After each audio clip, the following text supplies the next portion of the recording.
अस्सलाम वालेकुम नाज़रीन, कैसे हैं आप सब लोग। उम्मीद करती हूँ सब खैरियत से होंगे। आज मैं बनाने जा रही हूँ बीफ नहारी विद होममेड मसाला। इस मसाले को बनाने के बाद आप बाजार के सब मसाले भूल जाएंगे। तो चलते हैं अपनी रेसिपी की तरफ। मसालों की क्वांटिटी जानने के लिए आप डिस्क्रिप्शन बॉक्स में देख सकते हैं।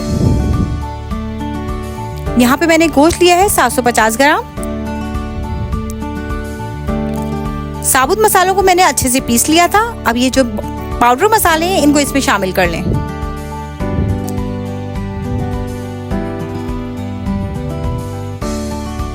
मसालों को अच्छी तरह मिक्स कर लें और एक एयर टाइट जार में रख लें। इसे आप दोबारा कभी भी इस्तेमाल कर सकते हैं।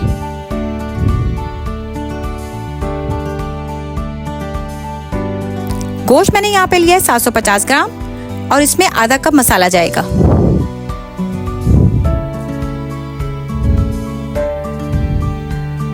यहाँ पे मैंने लिया है आधा कप आटा और उसे 1 कप पानी में डिसॉल्व करके रख रही हूँ।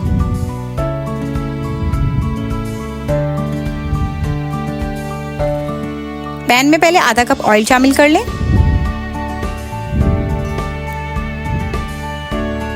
अब इसमें गोश्त शामिल करें और अच्छे से फ्राई कर लें।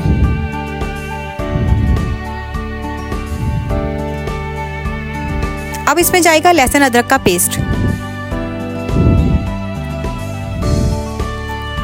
ये बहुत ही आसान रेसिपी है, आप ज़रूर ट्राई कीजिएगा। मसाला शामिल कर लें और इसे अच्छे से भून लें।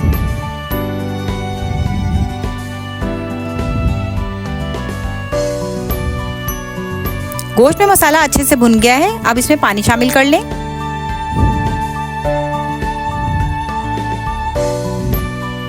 आटा जो मैंने घोल के रखा था वो भी इसमें शामिल कर दें।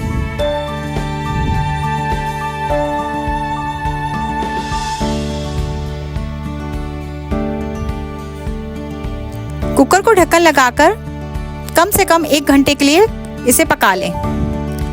गोश्त को अच्छी तरह से गला लीजिएगा। निहारी में फिर ही मज़ा आता है। जब तक गोश्त अच्छे से गला बना हो निहारी का मज़ा नहीं आता। यहाँ पे मैं तरी तैयार कर रही हूँ। यहाँ पे मैंने लिया है 1 कप ऑयल और उसमें मैंने डाला है 1 टेबलस्पून कश्मीरी लाल मिर्च।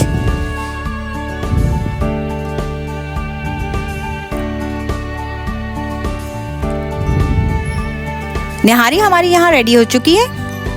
अब इसमें 4 टेबलस्पून आटा पानी में घोल के शामिल कर लें और इसे ढक के 10 से 15 मिनट के लिए दोबारा पका लें।